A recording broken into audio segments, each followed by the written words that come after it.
Yo, yo, yo, no maniacs. Welcome to the show. This is Nomad Live, all bears all the time, in conjunction with Sports Zone Chicago, with the superback Sean Greg Sierra, who is not with us today, chose to go to opening day at the Sox Stadium and be disappointed and have a stomach ache from all those bratwursts. But he will be back tomorrow.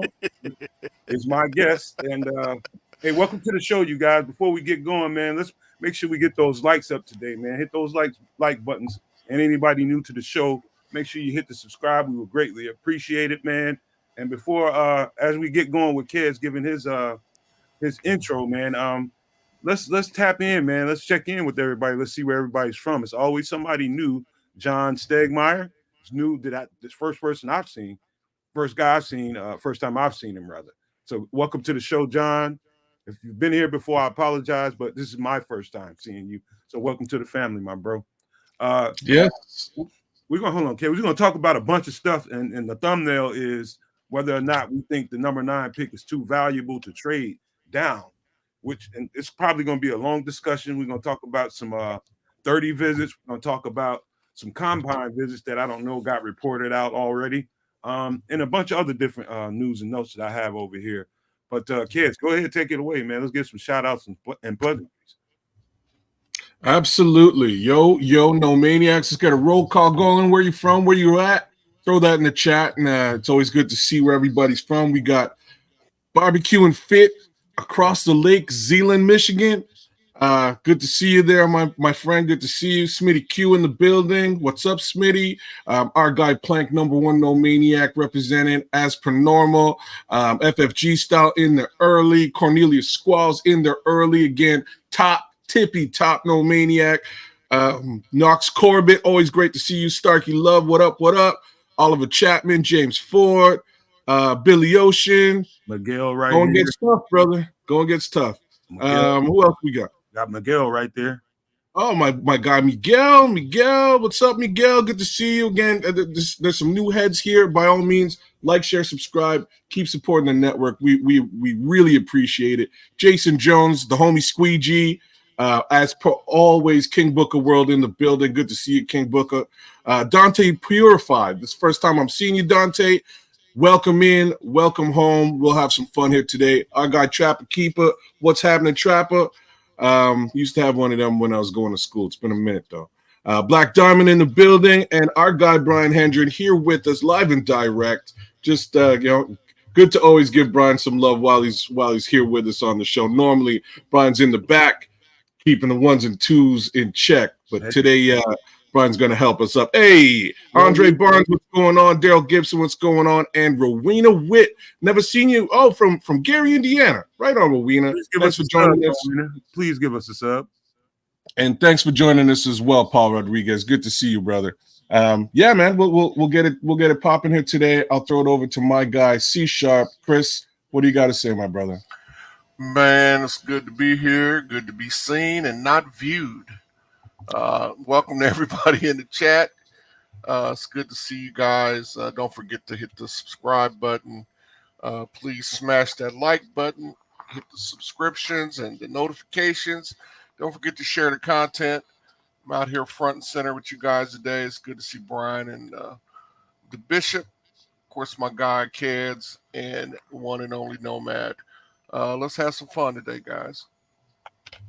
Yo, what is going on with everybody in the chat today? Thank you so kindly for joining us. No Maniac Sports Zoners, what it is today, y'all. We're going to talk Bears football. Yes, we are.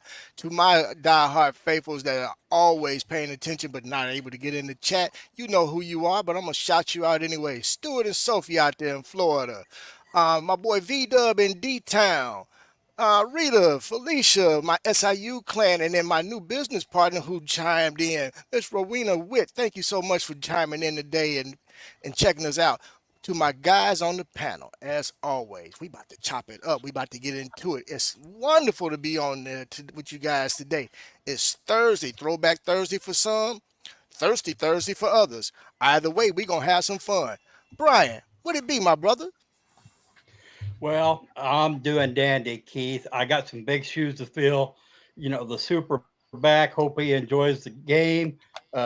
Go Sox, I guess. I'm not much of a Hey, Sox hey, hold fan. on, Brian. Oh Hey, well. hold on, Brian. Let's get a thought or two about your new background, man. Let's see what the people in the chat think about your new background. They haven't seen you that. Yeah, he got some new digs. Yeah, Brian got an upgrade at the crib. Yeah, it's I pretty got I got nice. a big screen TV and a picture window that I can look out in the cornfield because we know there isn't much on TV these days, so I can watch corn grow. It's not easy There's being a something. hick in the sticks, but So Hey, at least I know I can listen tell you out to there. go run backwards in that field if I'm angry at you. Naked. All right, gentlemen. Since we got Brian on the show right now and for today, man, we're gonna have to kind of maneuver around with the chat. So when you hear the next person talking, man, just pick up in the chat for me, Kez and Brian, man. But let's get into it, man. Let's dig right on in, man, because I got some news and notes right now. So just a couple things, and I'll pause after I read each one because I don't know how everybody feels about. Like, there's a couple of guys I got like right off the top. I don't think we got to this yesterday. Somebody, please grab the chat. But I don't know if we got to this yesterday on the show. I think we did this in the green room. But Jadeveon Clowney is going to the Panthers. 2 years, $20 million. What's interesting to note, it doesn't surprise me because I know he's from Rock Hill, South Carolina. There could have been other offers. It could have been Bears offers that offered him probably similar to the same. But at this point in someone's career, he's about 30, maybe 30 years old, pushing 31. Most players want to see if they can get that contract near their hometown. And Rock Hill, South Carolina is about as close as you can get to Charlotte, North Carolina, I think. But yeah, but go ahead. What do you guys think about the Davion Clowney, kids? Yeah, one of those guys I was hoping we would be able to see towards the end of toward the end of free agency on the cheap. Looks like somebody decided to spend big bucks on him. That somebody being the Panthers. Real talk. They needed to spend big bucks on a guy like that. And I'm just being completely frank. They're the worst team in the NFL last year. I'm sure, their homegrown guy didn't want to have anything to do with them. I'm sure they had to, unfortunately, really dig a little bit deeper into the pockets than they wanted to get an older vet in to replace Brian Bird. So I'm not very surprised by it. It's a bit of a desperation move by them. He would have been a great guy for us to grab at about 50% of that price tag, which is really what I was hoping for, right? Like I'm talking 12, 13 mil, maybe 1 year prove it deal. I think that would be commensurate for what we're trying to do here in Chicago. Unfortunately, he's decided to sign elsewhere, and I say unfortunately, but definitely fortunately for him because Clowney needed a desperate team to really He get the found big one. bucks. He found one big time, right? So there it is. But Chris, Well, you know what? I was kind of hoping that we would put something on the other side of Montez, and I guess it came down to Clowney and probably Mike Dana as the only named guys that was left. But Speaking of he Dan, I'm decided. keeping my eye on him. You got any news on him? No, I haven't heard anything yet on Mike Dana. I know our cap situation has dwindled, so anybody in double digits as far as 10, 11 million a year, probably not going to happen for us. But it would have been nice to see Clowney there. I know that's your guy, Nomad, and he's still effective even at this is point in his career. But it looks like we're going to go status quo until at least after the draft and then that second wave of free agency after you see some cuts. I would expect we need to pick up somebody unless, we pick up a guy in the draft, which is really what I'm looking at number 9 at. I know we're going to get to that, but Go ahead, Keith. Well, I'll say this, man. Just imagine that with regard to Clowney ending up at the Panthers, who always seem to either make the wrong decision, they just seem to like to overpay. Either way, he won yesterday. So, with that being said, I'm not mad at him. I'm happy for the gentleman. He got his bag. Because, as my man King Booker World said a little earlier, he was about that scratch. So, he got his scratch now. We're gonna keep it moving though. It would have been nice for him to be on the team, but since he didn't, And since it seemed like Poles is into bringing people back, he brought back Dante Pettis. Maybe he might bring Yannick back. Maybe, maybe not. We won't know until after the draft, looks like. But either way, hey, I'm happy for that man.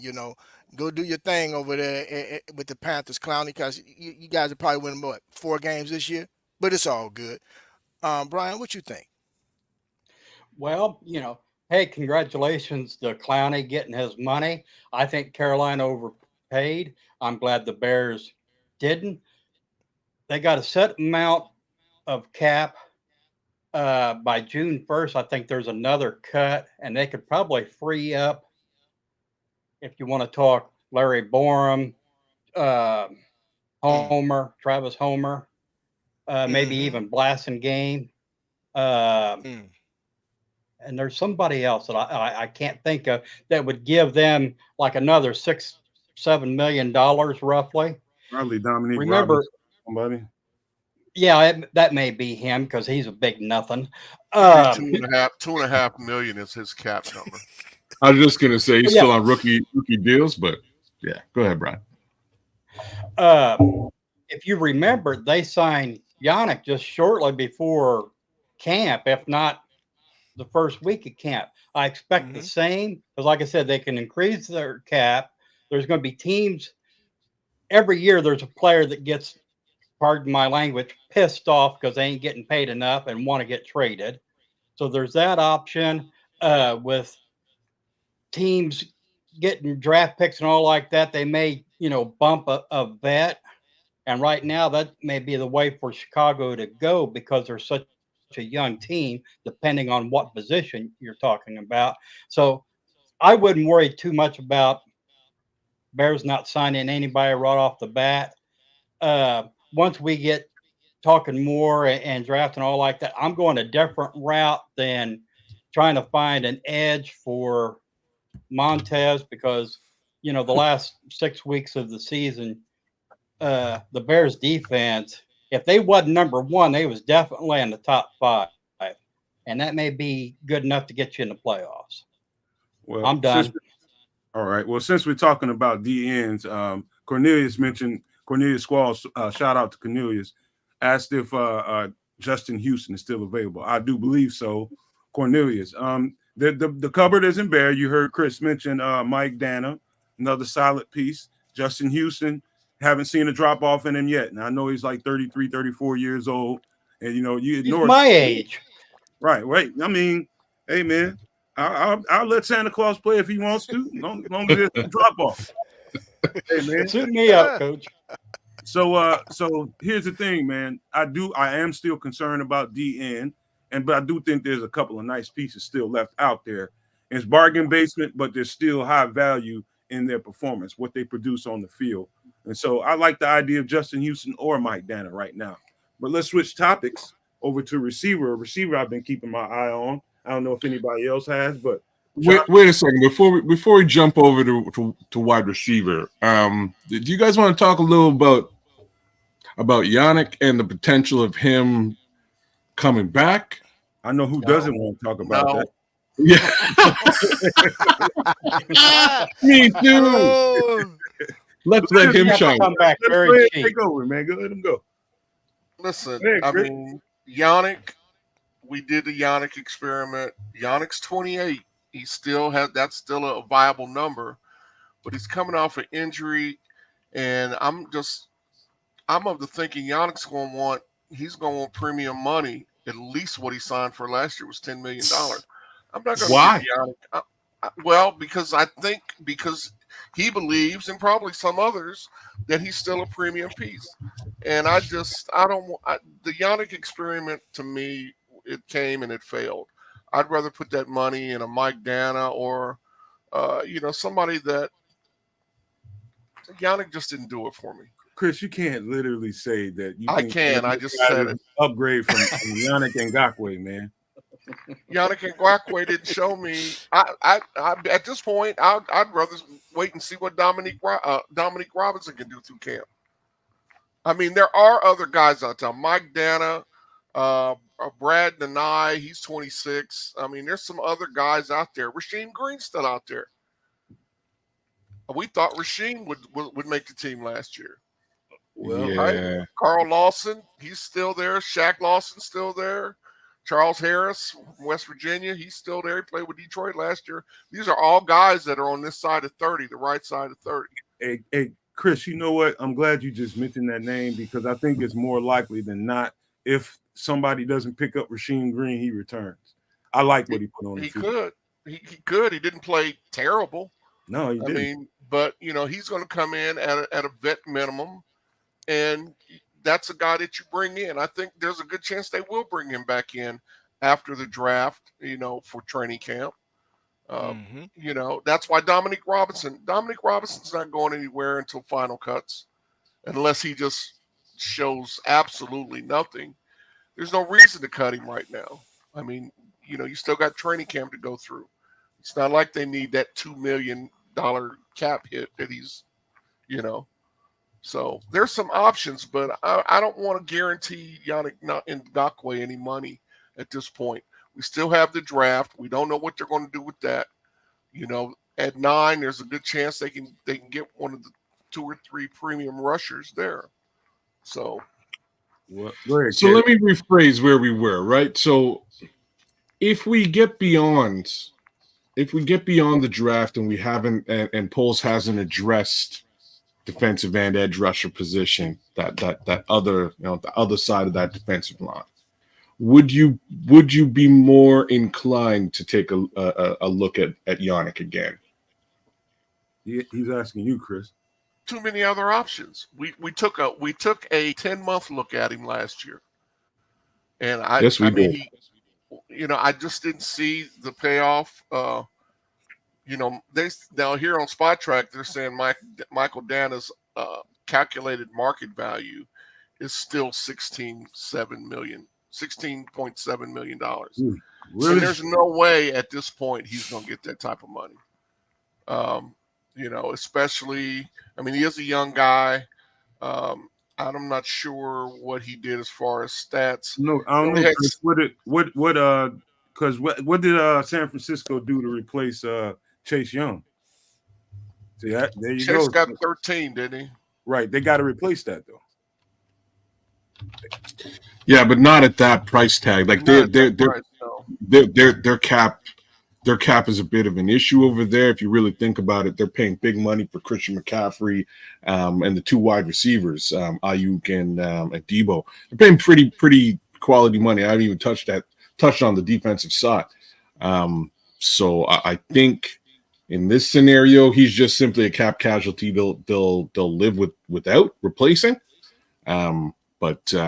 Yeah, I don't know how else it shakes out in San Francisco besides Dante that. Purify says Jake Martin is a player at edge. He's Ngakoue's replacement. And that very well may be the case. I mean, we still have to turn to player development.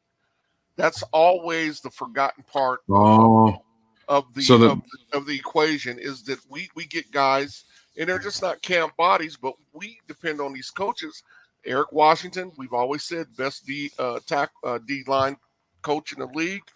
Hey, that's what we brought him in for, to develop some guys. So he may very well turn into that. And you know what? We're not used to that in Chicago. Player development has been such a poor thing for this franchise for years. I mean, we've had either a draft high and get a player, or go out in free agency and draft a guy who's already proven. So real quick, man, let me speak to this because to Dante Purify's point, if there was a surprise that I saw this offseason in the acquisitions that we made when I started, because can't lie to you, can't hold you, was not really, I didn't know who Jacob Martin was. I can't lie to you until we got him. And I went to the tape, went to the film, and that was probably the most pleasant surprise I've seen this offseason in any acquisition that we made. I mean, anybody that wants to take a little bit of time and check this guy out. I don't really know. I think he's been on teams that kind of have, hampered his growth. He just didn't get the right opportunity to really grow like he could. But oh my Lord, his tape is outstanding. He's a blur off the line of scrimmage. He's kind of toolsy for a guy that's only in his 4th year. You know what I'm saying? So I think we got a steal there. I really think his upside is high. And I'm glad Dante brought that up, man, because I'm telling you, his tape is pretty shocking. If you like, I didn't know what to expect, but when I saw what I saw, I was very impressed with Jacob Martin. So I just had to put that out there before we make a quick turn because we got a couple more names to get to that I've been keeping my eye on. And these are two receivers, and I'll just mention them both at the same time, and we'll all just kind of chop it up and talk about them. Josh Reynolds goes to the Broncos, and of course Cordell Patterson goes to the Steelers, and that this just kind of make my cheeks clench a little bit because they're kind of retooling and reloading and looking pretty good right now. But Kez, what do you think about those two signings, Josh Reynolds and Cordell Patterson? Sorry, I'm just a little worried about your cheeks. No, Outside of that, not even the visual. Not yeah. even the visual. No, that's where my head was. I mean, in any event, CP3 is my guy, man. I love that guy. I really do. Hated the fact that he left this team. Loved that. How about them Bears? It was such an iconic little thing for him. Let alone his effect on the field. So much more for him to do out there, in my opinion, in the NFL. He got scooped up immediately after the change in the kickoff. The way the kickoff rule has been flipped over. Folks believe right off the bat that he's going to be instrumental when it comes to the return game moving forward. There are other players just like that, to be honest with you.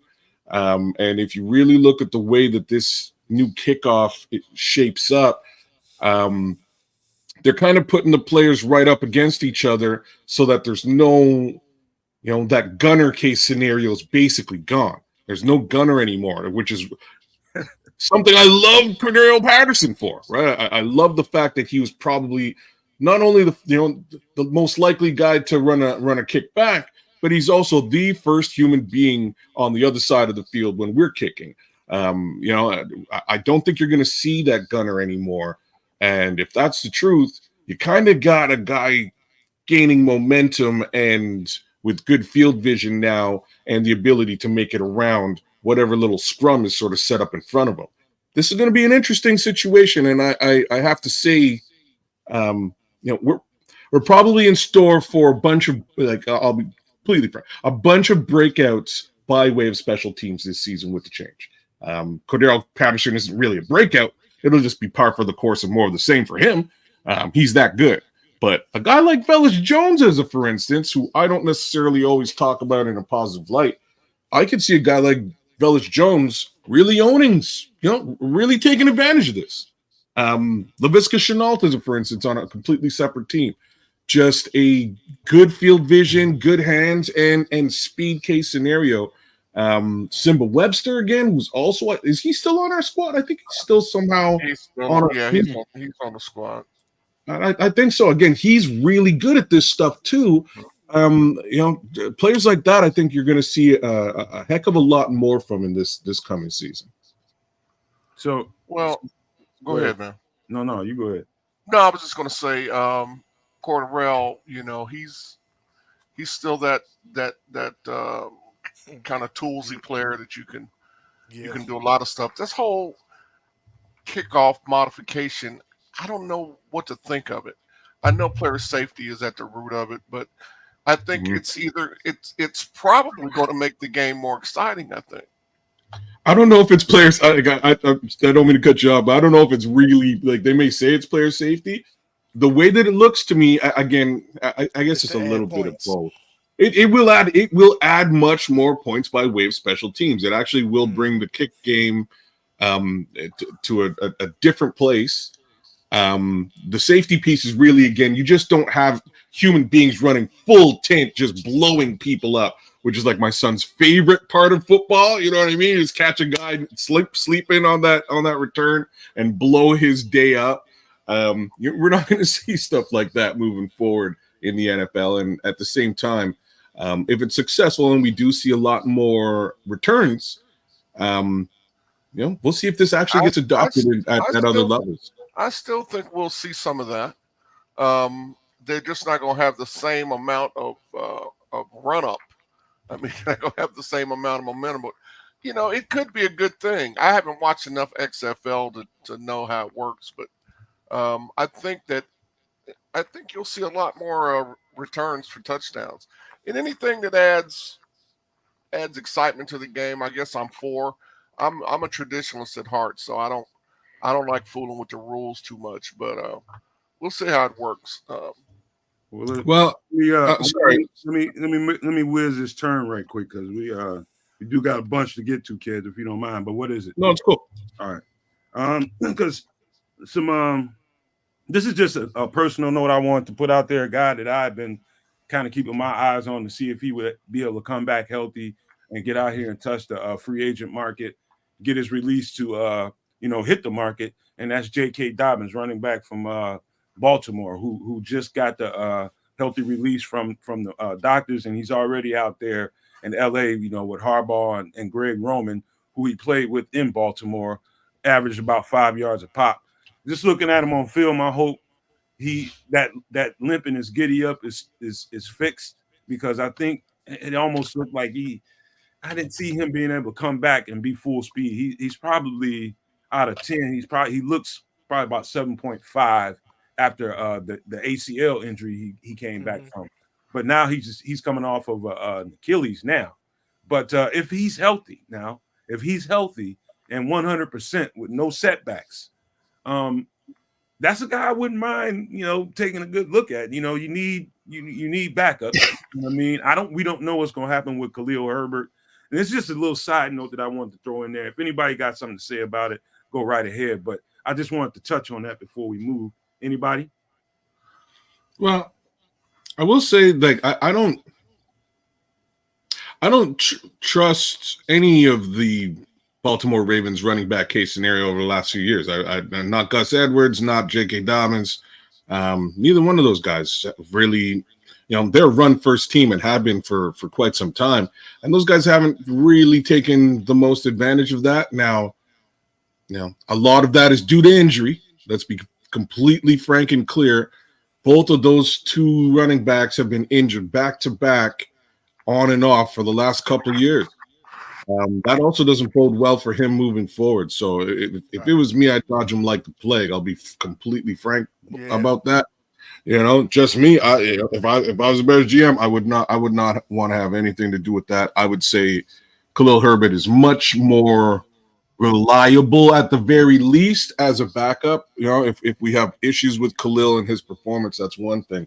But most definitely, I'd have to say he's much more reliable than either one of those guys coming out of Baltimore.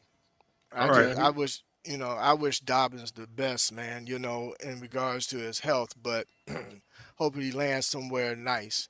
I don't think we need him. We definitely don't need him with the Bears at all. I think we're fine with our running back room, how I see it. I just, I just hope that the young man finds a landing spot and can stay healthy for a full season. That's my hope for him.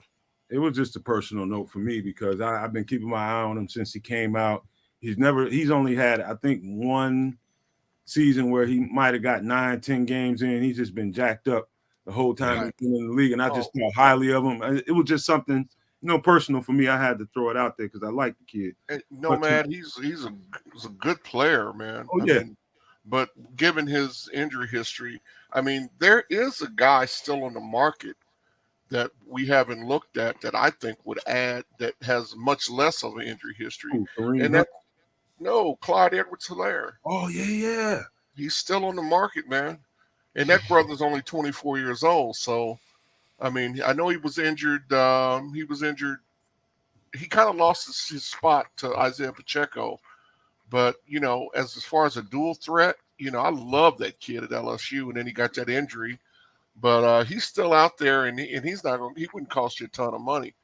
So, I don't think Khalil Herbert will be on this time next year. I don't think he'll be on the roster. No, he won't. And that's fair. Like I think they'll probably move away from Khalil by then. But given the our status right now with only 4 picks, unless that somehow changes. We're not going to be able to invest in a running back in the draft. Hold on, Kevin Woodall welcome to the show. I haven't seen you here before, but welcome to the family. Said Clyde You is soft. said Clyde Edwards-Helaire is soft. Man, show me tough. That's a tough little dude right there. How about I'm going to show you tough, bro. I'm going to show you tough. His name is Isaiah Pacheco. He's an undrafted free agent who took that guy's job.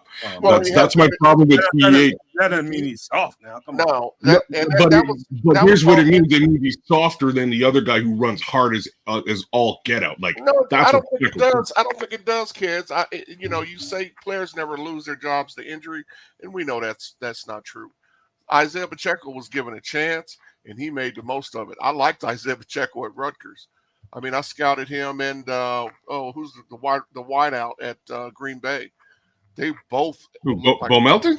Yeah, Bo Melton. I scouted both of those at Rutgers. Matter of fact, Bo Melton's brother is a cornerback coming out in this draft. He's a good player too.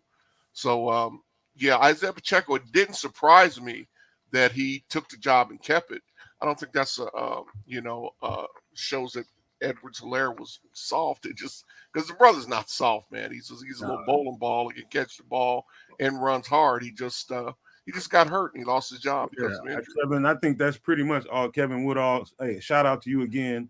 I think that's pretty much it, man. I think the injury bug, like they say, availability is the best ability. Yeah, I think that's more or less the problem with Clyde. I think he's a high quality running back if he can stay healthy, man. So that's just what I believe in the kid. But let's get to some of this pro day stuff, man, because let's get to it. Because Michael Penix, man, let me tell you something, man. That dude just ran a 4.46. I had no idea he was that fleet of foot. I knew he could move a little bit. No, I didn't know he was that fast. No. I didn't. I don't know who knew that, but I did not know that guy. I mean, he was rolling. You understand me? I mean, rolling. I mean, I seen that 40. I was like, hold up. Right. I watched this right before that. I watched this vertical, and he looked like he had a bag of groceries around his waist or something. But then he got on that 40, man. Ooh, man, that dude was rolling, man. Yeah. So much for a guy with 2 ACLs, right? You don't even look like he's moving fast. Things, man. You can run in a straight line and have bad ACLs now. Well, I'm just saying. I mean, whether it's straight line, whether it's lateral, again, so much. I mean, the boy got wheels. Oh yeah, no boy question. Got wheels. Just a left-handed quarterback, and I say that, and I saw him throwing. He was throwing the ball at the combine in the hallway outside of the field, and man, he just had zip on the ball. I like him. I like Michael Penix. I'm not sure that he'll be able to get if he'll go in the first round, but yeah, he ran like he was on fire. He don't even look like he's moving fast here. This is just power. Look at him go. Oh, I see where he picks up acceleration as he's going. Oh, he ran through it right here. Oh, do you see it? Right there, he just jumps. Yeah, my track background, I see. If you notice how he stays low within the first 20, 25 yards. That's how you're supposed to do it. Everybody. Yeah, as soon as he picks up, boom, right there. You see it? Those are track techniques right there. You can tell he worked out with a track coach. Yeah, so that's how you're supposed to do it, baby. But that really surprised me. I didn't know he. That's my sleeper. He can roll, man, and that's gonna bode well for his draft stock moving forward. His draft stock just jumped. That's my sleeper in the draft right there. That's my sleeper. Yeah, loved it, man. How about this Jaden Daniels, man? Here's a cool thing he did. Cool ass thing. Let's get to it. He wore a long sleeve shirt with his teammates' number. I think his name and number on it. His teammate had I forgot what position. It might be a linebacker or something. But he's got a brain tumor, and he's going through something really traumatic right now. He dedicated his whole pro day to him. And I was listening to I didn't listen to anything. I was reading an article from his coach. The head coach was just like, man, that dude is so teammate first, man. That's what he thinks about. The minute he walks in the door is his teammates, talking about Jaden Daniels. And, just the way that played out, Keith's going to tell you guys in a second, a little bit of a inside story, a layered story to even more of what happened during Jaden Daniels' pro day. But I just thought that was cool, man. He came out there with his teammate on his heart first and went out there and performed in honor of him, man, a guy who probably he may not make it that much longer. He's got a tumor on his brain. So his teammate's name is Greg Brooks Jr. I'm not sure Yeah. what position he's playing. But go ahead, Keith. You had a little bit more layered information. Yeah. So I don't know if anybody knows how the pro days are set up. Typically, your coaches, each position coach has input on the pro day depending on those that are participating. For the quarterback, typically it's the offensive coordinator and the quarterback coach that helps put everything together and sit down with the quarterback and go over essentially what they're going to demonstrate, what they're going to focus on at the pro day. Yesterday, young Mr. Jaden Daniels organized and controlled the entire pro day, not just for himself, the entire pro day. The young man wanted to demonstrate that he is definitely a leader of men, but more importantly, what they did not know and learn that this is what he does during practice every single day as well throughout the season. So this young man takes control and makes sure that he is every part of the offense of LSU while he was there at quarterback. And he demonstrated it yesterday during his pro day as well. So if anybody has any question about whether or not this young man is a leader of men and why that locker room galvanizes around him, that's why. He's a leader of men. He believes in being first one in, last one out, but he likes to be held accountable, and he believes in holding his teammates accountable as well. So just a little tidbit. Anybody else want to touch on that? But by the way, the Bears did not. From my understandings, is they did not meet with him, or I think the pro day might be over by now, and reports were they were not meeting with him. Somebody asked that in the chat earlier. I just had that on my mind. They met with him at the combine. They met with him extensively at the combine, and I have an idea why, but it's gonna be good. Go ahead, kid. I'm interested in what your idea is, Keith. Where's your head at? Don't even get we're not gonna go there. We're not gonna go there. there. All right. We're not gonna go there. Man, I just noticed Makai. Just to move things a little bit sideways here, I just noticed Makai Wingo ran a 4.46, 4.46. That's a big man moving. That's a big DT, and I think that's if I'm trying to look at what Braden Fisk did at the combine, but I think it's very similar. That didn't even have him on any kind of DT list, but if you can move like that, that changes. It doesn't look like he plays at that speed. But I'll be fair with Braden Fisk as well. It didn't look like he played at that speed either when I scouted either one of them. But if Wingo's moving like that, I think he may have just made a little bit more extra noise for himself. But back to Mr. Daniels, throws were decent. Some folks out there hated the pro day, didn't like it. I liked it. I thought he again showed his leadership. I thought he made some decent throws. The real comparison that I'm going to make between all of these quarterbacks and Caleb Williams is really just arm talent and what it looks like. What does your throwing motion look like? I still lean more towards a Caleb Williams. He seems to be a little bit more. I don't even know what you use. Dynamic is the word I'm going to use just by way of arm talent.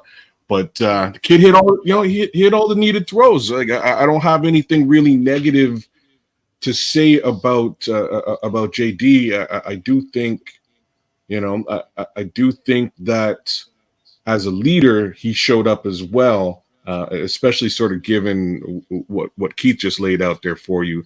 He took on the whole role when things would, when they take a pause. He was the guy who was like, all right, we'll just take a minute and sort of go over where we're going to, what we're going to do next. All right, let's do it. And that was interesting to see. Whereas at the USC Pro Day, it was clearly sort of controlled by those two gentlemen who were holding clipboards. Like they were kind of running the show.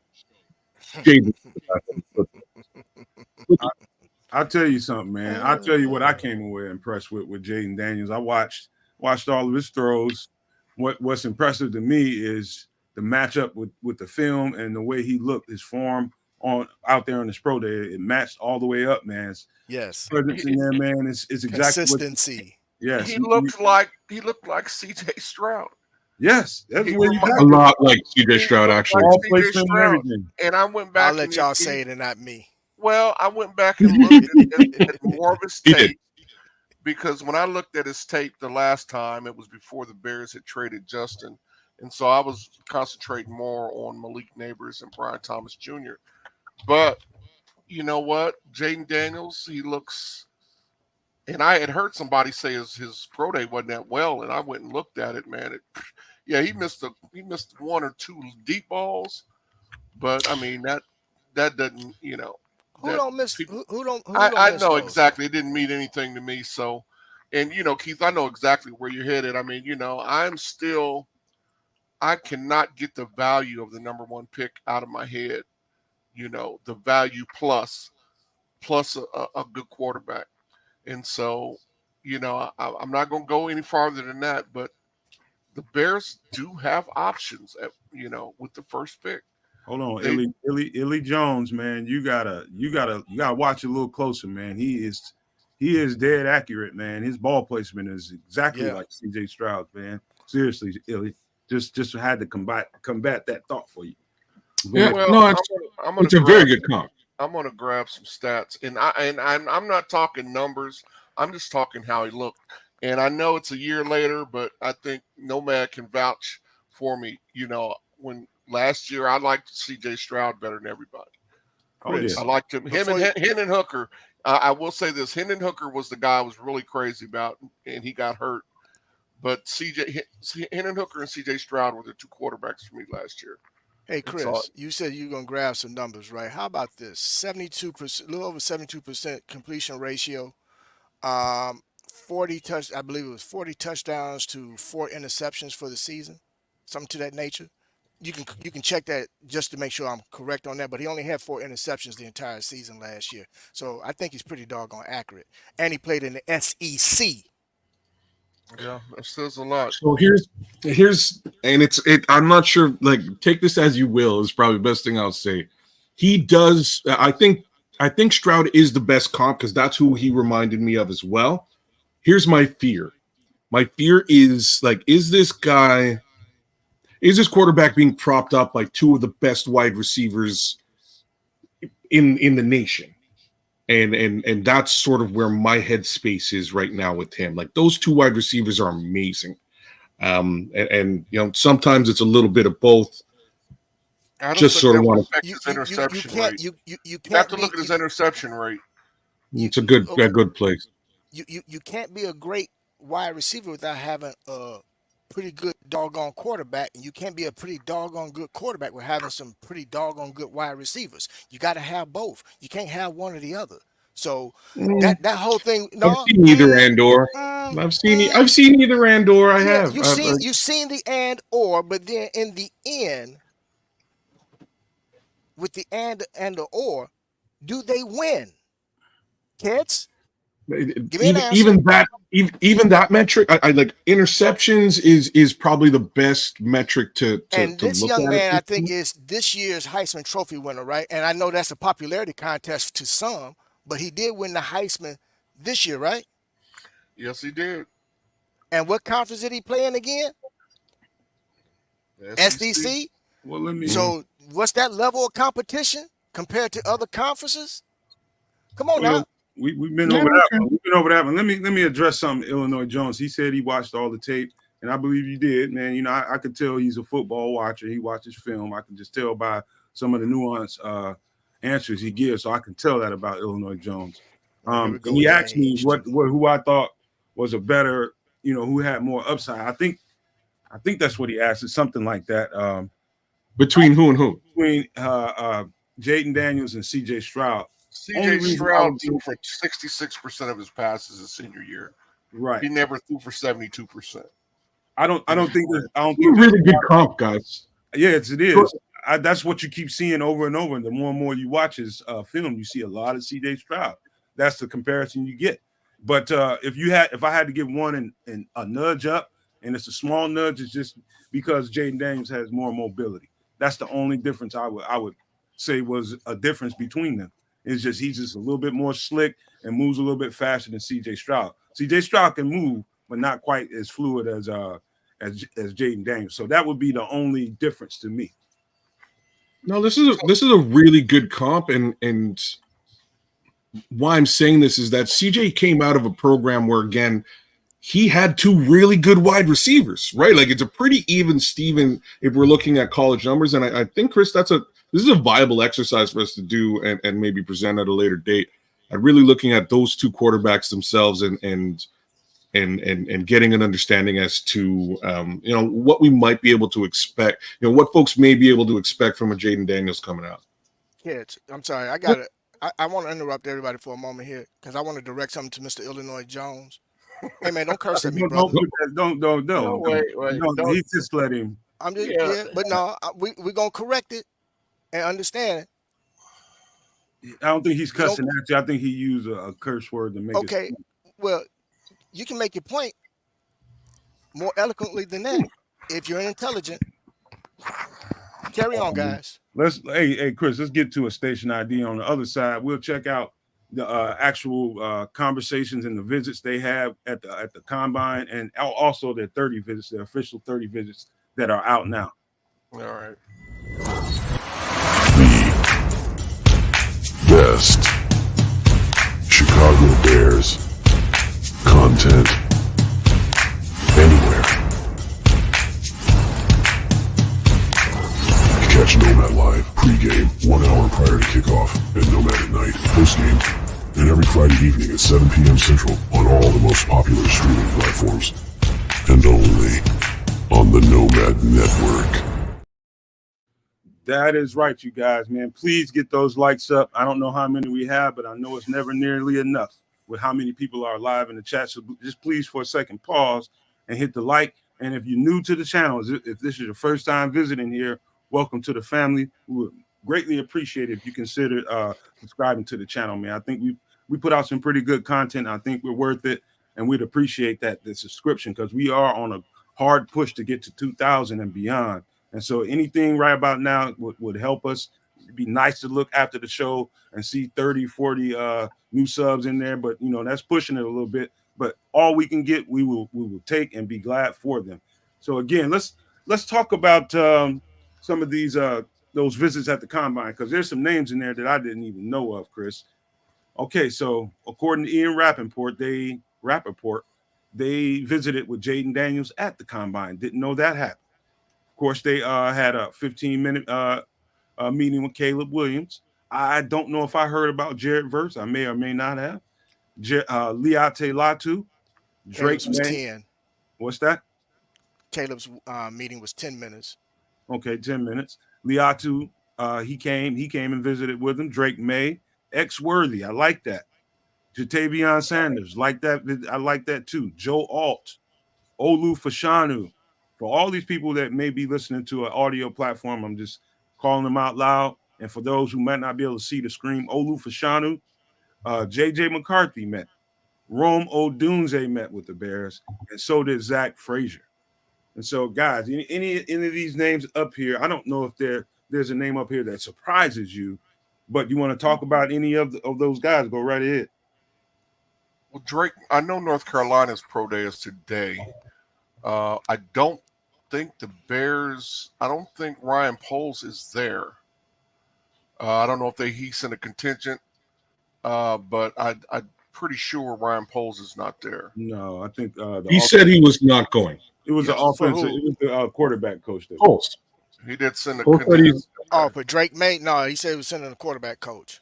Yeah, he's sending the quarterback coach. He says he had another engagement and unfortunately could not commit to going to take a peek. That being the case, I'm fine with that. I'm super stoked that they talked to Xavier Worthy, though. That actually hypes me up a little bit, considering he's the only wide receiver on this little bit. Oh, my bad. There's 2 wide receivers on this list. We got Roma Dunze too. Those, yeah. I really. Man. So, kids, the chat is wondering why there's Zach Frazier at center instead of JPJ. I Because think truth, man. I because think of Zach draft Ertz has got position. better tape. I think.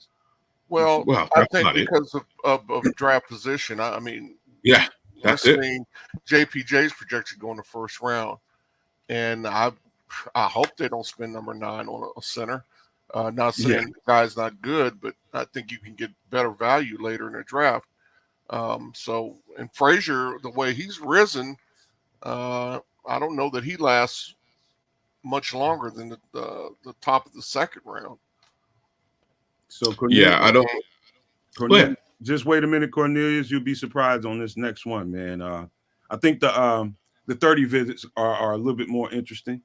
But kids, you want to talk on some of this before we go? I'm actually pretty hype about exactly these players that they looked at. Um, the wide receivers are very interesting to me because Rome would be at the 9, Xavier would be a little bit further back. If you miss out on Rome, Xavier is probably target number 2, and I think that's brilliant. He's not an X receiver, but this kid gets separation and he can take the top off. I think man. Tyler Scott, I would hate to be you if they get him because you guys do similar things. Outside of that, Jared Verse, Latu, yeah, those are again 2 guys you're going to see at that 9 pick if they're available. I would not be surprised if these are the 2, 1 or 2 guys that we see at that other edge rusher spot. Um, I'm happy with this. I'm glad that they spoke to each and every one of these kids. So, by the way, before we flip to the 30 visits, Rome did not perform at Washington, who was having their pro day today as well. He did not perform, and I don't blame him. He stood on his combine performance, which was pretty damn good. That was And, enough. yeah, you know what I mean. So I don't blame him for doing that. There's just an extra unnecessary opportunity to hurt yourself or pull something, and it's not worth it, man. I think he did quite enough at the combine. So I'll just say that before we flip over to these 30 visits. And then after that, we're going to get into the number 9 pick and why it's so valuable and whether or not we should keep it. But let's look at these 30 visits first. All right, let me get this off the screen. So 30 visits went according to Albert Breer. It's set up for Caleb Williams. That's this month sometime, probably Next week. first thing next week. Yep. Kieran, I am not going to butcher his name. Kid, you know a better way. You know how to say that. Omega DJ. Yeah, Omega DJ. Okay, Kieran. He visited with the Bears. For those who don't know, he's an OT from Yale, and he's got some pretty good tape, man. Some nice measurables and some really good traits about him that you can actually grow this young man into something real decent, man. You just go check him out, Kieran AME. Omega DJ. Omega DG from Yale. There Check him out. Offensive tackle, left tackle from Yale. Tom Pelissero also reports Dallas Turner is scheduled to visit the Bears, among others. Brock Bowers, according to Tony Pauline, cornerback Nehemiah Pritchett, he's a nice zone cornerback, good size, good length. And he ran a sub 4.3, didn't he? I think he ran him, 4.3. He ran right at a 4.3. So I mean, he's got the name Nehemiah Pritchett. Did that sound like somebody can run fast? I remember a dude that he didn't. Nehemiah. He didn't. Ronaldo Nehemiah. So That's what I was thinking. Elijah Jones, cornerback from Boston College, who I have to revisit his tape because I don't remember a whole lot about it, but I remember watching him, and he has some pretty decent tape. I just got to go take a good look at it again, and I'll be able to report to you guys tomorrow and tell you a little bit more about Elijah Jones. But so those are your 30 visits, man. I like the names on this list. It's kind of, I don't know. I guess you got 2 quarterbacks on here. Well, 1 quarterback, got an OT, you got a defensive end, you got a tight end, and 2 corners. And so it gives you an idea of where they might be what they might be thinking somewhere around 9 or even the next pick. And so I just like that list of guys. Go ahead, Keith. I think what we need to make sure that we clear up and emphasize to everybody, there's going to be more names added to that list Oh yeah. as Oh, well. yeah. So that's Yeah, of just course. right now those that they've had the opportunity to communicate with. There's still other pro days going on, so they'll have There might opportunity even to. be an upgraded list right now. That's the one we Yeah, got. no, I'm just saying this is just the beginning of it of their list. They're going to add more names to that list because again, typically it's the top 30 guys on their draft board. That's how that list came about. So that what that really means. So trust and believe they're going to add more guys. They just trying to get to the pro days, and check out guys and from based off of that information. And they're still going through film evaluation on these players as well. So take it easy, everybody. That list will expand. You may see some more names or hear some names that will end up at Hallis Hall for visits as well. That are on your own personal draft boards as well. So Brian, you wanna speak on that 30 visit or anybody on there that you were surprised to see Well, or happy to see? as far as the list, yeah, it's pretty good. The only Brock Bowers to me is a luxury, and with 4 picks, I'm for getting a tight end, and yeah, he's the best tight end, but he's not the one that I want, if that makes sense. That's a due Also, with diligence visit. yeah, also with this 30 visit thing. Remember, I think Chicago only what they draft 3 or 4 guys from the 30 visits. So it's not like it's set in stone. It's also lion season. So I mean, they may want, yeah, we'll take a look at this guy to make another team think that they're getting. I mean, who knows? But right now we could throw darts at the dartboard, and none of us is going to have a wrong answer until it's draft time. Yeah, that's kind of the modus operandi between now and then. I'll be honest with you. I didn't like that 30 visit list. To be honest with you, I thought it was a little bit odd. Brock Bowers, like, if he's there available for them at 9, then maybe maybe there is reason for them to take a look at him. They have they have talent at that particular position. Do we need another guy to develop? Yeah. Do you really want to pick him at 9 given the other holes on your offense and defense? I Bingo. wouldn't suggest it, right? Like, I wouldn't suggest it. So I found him a little bit odd. Dallas Turner, I find a little bit odd. Odds are, so first off, they did get a really close look at Dallas Turner already. I don't expect him to be there available at 9. It's possible, but I don't expect it. I expect somebody to grab themselves the top edge rusher, and at this present time, Dallas Turner is that guy. A lot of the other names on that list were a little bit like cornerbacks. What are we looking at cornerbacks for right now? Like, They, Due diligence. they're gonna always look at They one. have to. told They have you to they're do gonna due keep diligence. drafting him, man. He said that right out in the open, and I believe him. They're gonna keep drafting corners. Yeah, but you got 4 picks. Yeah, I mean, We have 4. So, You all know right. what? what do The we speak list. on them? Let's just Are they going to look at a how about we punter just or a kicker? how about we or a just get long snapper? 4? How about we just get 4 cornerbacks this draft and call it a day? You may need to wrap your mind around one of those cornerbacks we just brought in last year, switching positions. You might have to just think about that a little bit. And that's and even that is fine at this present time. In my opinion, we've got one too many. If Terrell's sitting on the bench, yeah, maybe push him over to free safety if that's something he can do. Even then, I just don't think they have the cachet of picks required to even remotely consider CB. If they're considering CB, and I'll be real about this, it should be with the 122nd pick, their final pick. No, I'm serious. I'm not even cracking jokes here. I'm being dead serious. Jokes, man. I'm not cracking jokes. Why would you wait? No, he's serious, man. You He's You're gonna serious. pick a cornerback at 9? You're gonna pick a cornerback at 9 with 4 He's picks. serious. That's He's ludicrous. serious. Can I say something, guys? That's crazy talk.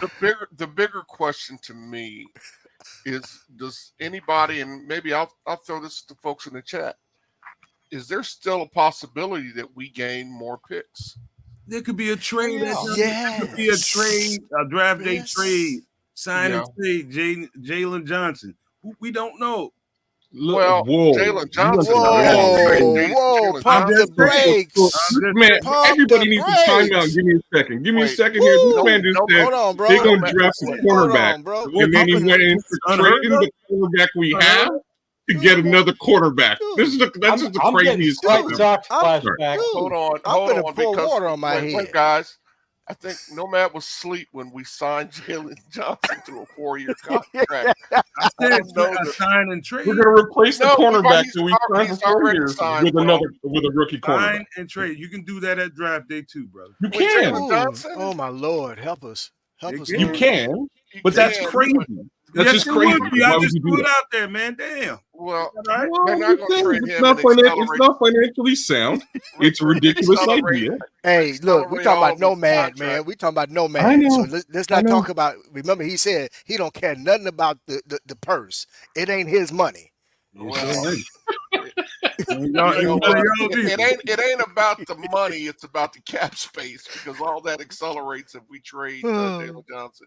So I'm gonna It's stop. it's I'm gonna not start, just like again. I always call we're- you the one and only, Nomad. I'm gonna start Hey, calling man, you the I one just and trying only. to think out the box, man. I'm just trying to think. man, I'm not saying Way that. out the box. Hey, let me be That's clear. who, I'm not bro. saying I there's, I believe in thinking outside the box, but you took I it way don't out the think box. I don't think there's a likelihood, but there's an option there. He just asked. Well, he just Nomad, asked can I is- ask you this? And Go let me ahead. ask folks in the chat.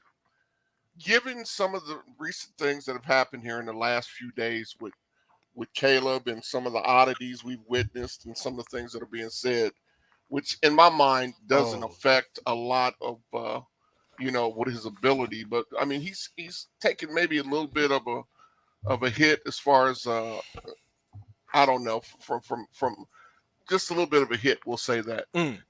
Would anybody, are we still open to the possibility of the Bears trading their number 1 pick to number 2 and taking Jaden Daniels? See, Is that still a possibility? And you- I want to focus that to the folks in the chat, because I know where you guys kind of stand yeah, on it. I'd rather the guys in the chat answer that. Yeah. It's way in the wrong direction.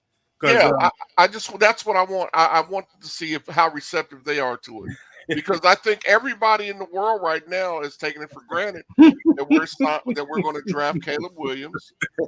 And I'm laughing at this stuff coming up, Chris, because yeah, it's like Craig- no, nah, no, Take a stash, Craig. nah, See if no. somebody been pinching your bag, dog. I'm just. Can we stop all this Jaden Daniels stuff? This is where we're at. No, we can't stop it. We're not pushing it. We're just putting it out there because it's out there. Got to put it out there, it's, man. And All right. It's a because draft. we Anything need- can happen. We still But have holes We're to fill. already in the overtime, guys. But- Let me get to the meat and potatoes of what we came here to talk about, and that All is what do we do at 9? Here's my strong position. Cornerback. And I think the draft, especially in that portion, the top 10, 15 to 20 players, I think is too talented. Too talented. I feel like as much as we need draft picks, I think the quality of the player is that much more valuable. And I think the that top part of the draft and that number 9 pick is going to be extremely valuable. I think you pick a player there. I think it's probably somebody like Brian Thomas Jr., Romo Dunze, one of those tackles right there at 9 that I think is too strong right there in that region. As much as they probably want to collect some draft picks at that spot, I don't think they can. But I'll let everybody else opine on that and tell you what they think about it. Go ahead, Cares. All right. Yeah, I don't. The strength of the draft basically flows from that position clear up to, I'm gonna say, pick 50. Top 50 picks. If it was me, I would, regardless as to the caliber of who's there, I would trade. I'm sorry, Viscount or Viscount Crypto 76. I'm sorry. I would trade out and I would find something, because I know the holes on this team, and getting one more hole filled with a pick in the second round is key. And that's my thoughts. If you can trade back a little bit, potentially and there's another part to this. The secondary reason for the trade back is that If you can trade back, before pick 19 or so, you're still in league to get yourself that edge rusher that you really need on the other side. If you can get an edge rusher and a wide receiver out of that pick number 9, I'm happy. That's like now you're cooking with gas on both sides of the line of scrimmage. That's really what I would rather have happen as opposed to settling for one or the other. I'd get both of them. And Xavier Worthy is likely going to be around a bit later on, maybe towards the beginning of the second round, maybe, perhaps. Maybe Brian Thomas Jr. slips. Doubtful, but again, possible. But the real thing is the edge rusher position. Once you get past Jared Verse, it becomes very hit and miss very quickly. Like those guys are gone very quickly. So I would like to get a guy like Verse or Latu, around pick 15, get a secondary pick, and then focus that on wide receiver. And I think we're in a really good place. Unfortunately, again, we wouldn't have addressed that left tackle position that everybody's also a little bit worried about. But there has to be some level of sacrifice. That's where I'm at.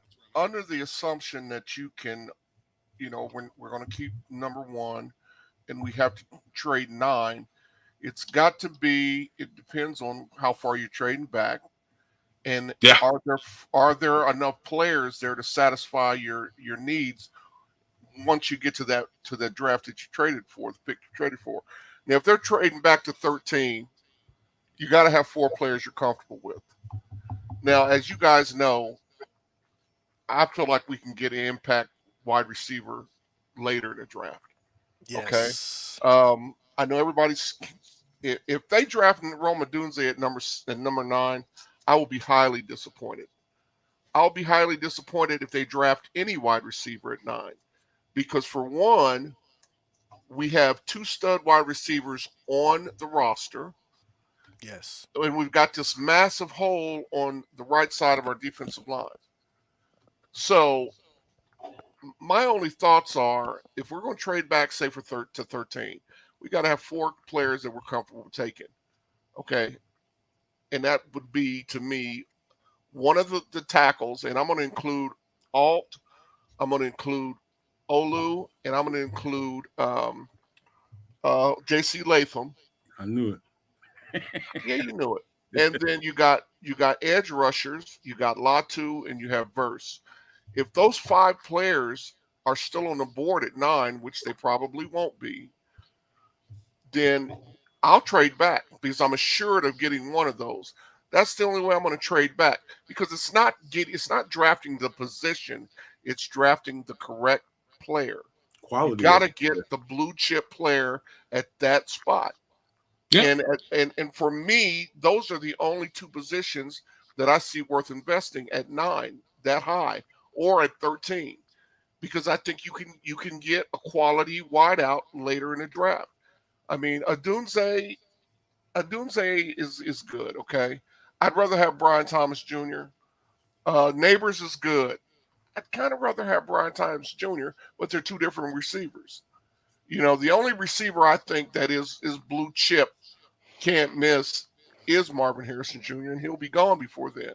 I love Brian Thomas Jr. because I think everything I looked at, he's got strong hands. You saw what his 40 time was. He's 6'4". He's got the body. He goes up and he makes the difficult catch. That's an X receiver right there. But I still wouldn't take him at 9. If you can trade back and get one of those 5 players, then I'll do it. Other than that, trade 1, take Daniels, and have fun with the 5 picks you pick up. Go ahead, Keith. Well, it really comes down to how the draft pretty much plays out. I think we got to first see who are going to be the first 3 quarterbacks that's taken off the board, and then with that 4th or 5th pick, who goes for what. And I think from there, the domino effect will occur. With regard to that number 9 pick, what would I do with it? Me personally, I think we should trade it back. Try our absolute best to get a second round pick out of that trade back, and more importantly, address the trenches. I'm with Chris with regard to I much prefer to concentrate on getting a wide receiver a little later in the draft. But right now, we gotta address that DN position and a tackle, whether that person play left or right, a tackle. Period. Let's make sure that we got those trenches in order because after our conversation yesterday, I kind of thought about it and said, yeah, we have made some additions to the offensive line, but if we're investing a number one pick or number two pick, whatever it turns out to be, um, if we're putting that type of investment on that individual, we got to make sure we can keep them upright. So, um, no man, you have swayed me when it comes to the tackle position. So that's what I think should be done with the ninth pick, and I think the ninth pick carries that much value to where we can accomplish that goal. Well, go ahead, Brian. What do you think? Well, how appropriate that it's an election year because I'm going to talk out of both sides of my mouth. Number one, I'd rather be your number man. number one, if it was me, I would because you only got 4 picks and we got a ton of holes. I would try to be trading each pick as much as you can and take the best available talent with wherever you ended up with your trades. But also, what I would do was say we have 4 picks and we can't trade, even though that's not Poles' MO the past 2 drafts. He's always been able to get more picks. But if he can only get 4, because this is a offense driven league, what I would do, I would whether it's Caleb or Daniels, you go number 1. Number 9, I'm getting a wide receiver. I don't care which one of the 3, for the simple fact, yeah, you got 2 Pro Bowl older guys. I want a wide receiver that can grow with the quarterback, whichever one that is. My third pick, my third and fourth pick, who's ever available, I would want that running back Braylon Anderson or Allen from Wisconsin for the simple fact the new rule, the no hip takedown. I want a big guy running the ball, and then once in a while you can throw Swift That's a good in, and point, he can man. do the jitterbug. That's a good point there. Then I want to go with a big tight end, that Theo Johnson from Penn State, or the tight end from Kansas State, Sonat, or however you pronounce it, because he's Ben 250 Sinnott. also. Yeah, there you go, him. Mhm. With that no hip tackling crap, yeah, I want some big guys. That's Uh, Ooh, we know their defense is good, but I want that offense to be able to take on any team and win a shootout because they have the talent. Whether that's running the ball, passing the ball, doing some kind of trick crap. all right. You know what, man, Brian, Brian, I like to fancy myself as a guy that tries to think about every angle with all these players and every possibility, all the little nuances as to why to pick a guy for different reasons, things, intangible things that they bring to the table. Never once have I considered that hip no hip drop tackle rule in accordance to a guy that we can pick in the draft. I never once thought about that, and that's a good point. And I do remember, I don't know if it was kids or probably was you kids talking about Derrick Henry, but that conversation was just being had before the hip drop rule came out. And so Yep. think about that in Take advantage of it. hindsight, that's a hell of a point there, Brian. I like that, man. So I appreciate that, man. But Well, in the words of the Macho Man, oh yeah, I dig it. Hey. man, ah. All right, Brian. Oh, Brian Santa Claus, my man, Shades of Macho you Madness brought back you in. brought some gifts today, brother. Ho Macho ho Man, ho, everybody. Macho Man, that hit Social Security, didn't he? But hey, hey guys, hey, good stuff today, man. I will reiterate before I let these guys give some closing thoughts. I do believe 100% that the draft is way too strong up in that very top region. I mean, the talent is too thick there to pass up and move down. Like if you move down 2 spots or something like that, I can understand. But I really can't understand that if you can get a premium blue chip guy at that spot, you stay there and you get him. That's just my opinion, but I'll pass it on to kids for some pleasantries before we close this out. No Maniacs, thanks a million. Love the activity in the chat as per normal. You guys are keeping it awesome, and a lot of the comments again have helped us spark good conversation as we've moved through the day here today. Thanks for your support as per normal. Thanks for jumping out and hanging out with us today. And Andre Barnes, thanks for coming. Love your comment. ICannon59, thanks for joining the show. Please like, share, subscribe. Cloak94, same. 10 Bears. Yo, keep it popping on Twitter, my bro. Florida Bears fan. Love you. My home away from home. Don Burr, we don't love you, but thanks for showing up either way. Don, I'm just messing with you, Don. You know we got love for you, Don. Leo Factor, thanks for coming out. Lord Crimson. Man, so many folks out there, and we really love and appreciate everything you guys do to keep us afloat, and we'll keep you guys, pumped with good content as we continue on. Chris? Well, I first like to say Brian's rant did remind me of a famous person, but it wasn't Santa Claus. Oh, peaches!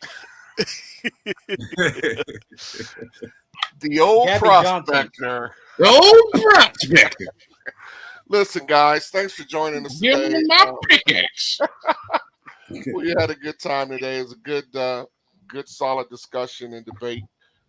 Thanks to everybody who subscribed. Guys, smash the like button. It costs nothing. And if you are subscribed, make sure you hit the notification button. There's still a lot of breaking news to be had, and we'll be right here for you when it happens. To the guys on the panel, thanks again, guys. It's good to see you and chop it up with you. Thanks for your thoughts and prayers on yesterday.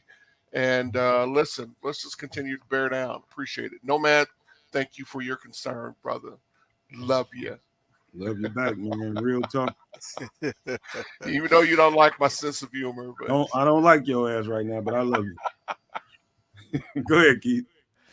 Hey, everybody, thank you again for joining us and staying tuned with us for a little over an hour today. We do appreciate you guys. It means a lot that you can jump in at 1 o'clock in the afternoon and spend this time with us. And we recognize it and we appreciate it and thank you.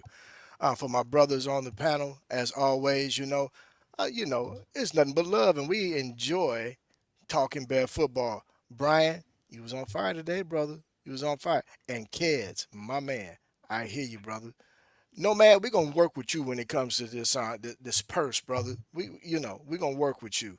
But either way, hey brothers, it was great and appreciate you guys. And until tomorrow, peace. Go ahead, Brian. You want to shout out? Hey guys, thanks again for stopping by and watching us. It always amazes me. Just call me Gabby Johnson. If you ever watch Blazing Saddles, I'm Gabby Johnson. It's always chickens. Hey, King Booker will call the sheriff is near. Just chickens. Just chickens. But anyway, I always have a blast coming on, and my comments about what I was saying, I agreed pretty much with everybody. I just had to come up with a fresh idea when it was my turn to speak. Whether you agree with me or not, we had fun, and that's the main thing. Love being with you guys. Hit the like button. See you tomorrow. Rock and roll. I think the guy said pretty much everything, kind of topped it off. I can't really add a whole lot, but to just kind of ditto, make sure you guys hit the like and subscribe button, man. We would love to see those subscriptions start going back up, man. We had a nice little, push going on then, and Justin got traded and everything kind of got into a depression, but we're going to still pump out great content, man. And hopefully we're doing that every day, regardless of that situation, man. We moving forward. And please, if you can consider giving us that sub, we would love to see some a little bit of bump going again, man. And we would appreciate it, man. So before we get out of here, all I can do is leave you guys with I love you. But before we get out, I'm saying love, peace, and hair grease, y'all. And maple syrup. Bear down. Yay, yay. Ball.